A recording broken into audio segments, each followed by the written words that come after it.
At 11:57 p.m., I got an email that ended my job. No call, no warning, just a cold, silent termination. But if they thought I'd go down quietly, they forgot one thing. I know exactly how to ruin a company legally. If you've ever felt underestimated, disrespected, or straight up used by an employer, you're going to feel this one deep in your soul.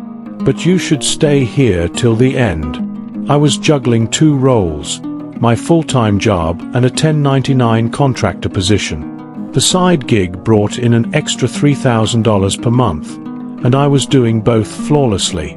Never missed a meeting. Always turned in work on time. One client even sent glowing feedback to the company about me. But it started to feel weird, like they were watching me. My emails suddenly had to be checked every hour. Not requested, demanded. Then they started setting specific work hours. Again, this was a contractor role. I was supposed to be independent. It escalated. They wanted me to report when I was away, for a doctor's appointment. Even when I got injured, I pushed back. Politely, at first. Hey, I'm a 1099. These requirements aren't part of our agreement. You know what they said? Nothing. Just silence, followed by more demands. They weren't treating me like a contractor. They were treating me like property. But here's where it gets cold. One random night, near midnight, I get an email. Just a line that said, "Your services are no longer needed. Access terminated." No phone call. No warning. Just deleted. The next morning, I woke up confused. I tried logging in. Credentials gone. I reached out to my supervisor, hoping there was a mistake. You know what she said.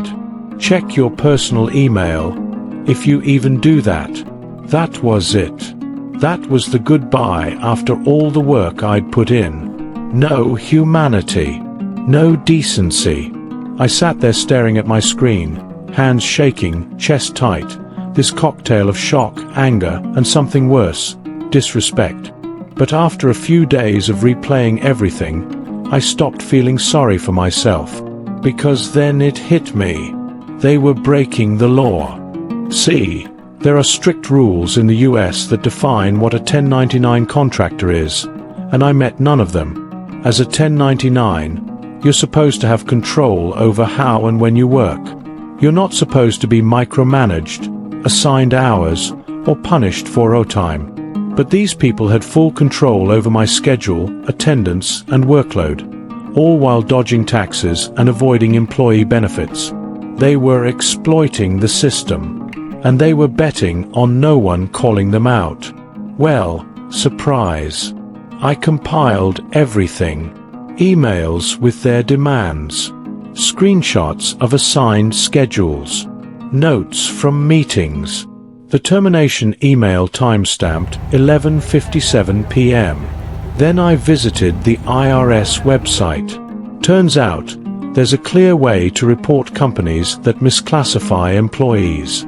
And I did just that. Form filled. Evidence submitted. Names given. Now, here's what you may not know. When a company gets reported for misclassifying workers, the fallout is huge. We're talking back taxes, penalties, audits, and possibly class action lawsuits if more contractors come forward. It's only been a few weeks, but I'd bet my last paycheck that someone high up is sweating bullets right now. And they should be. I'm not proud of potentially getting people fired, but I am tired of being used and tossed aside like garbage, especially when I gave them everything and asked for so little. This wasn't just revenge. It was justice, backed by federal law. Let this be a reminder. If someone exploits you, manipulates the system, or thinks they're untouchable, sometimes karma needs a little push. And sometimes, that push is the IRS. If this story gave you chills, hit that like button. Tell us in the comments, have you ever had to get justice the hard way? And of course, subscribe for more real revenge stories every week. Because sometimes, the best revenge is legal.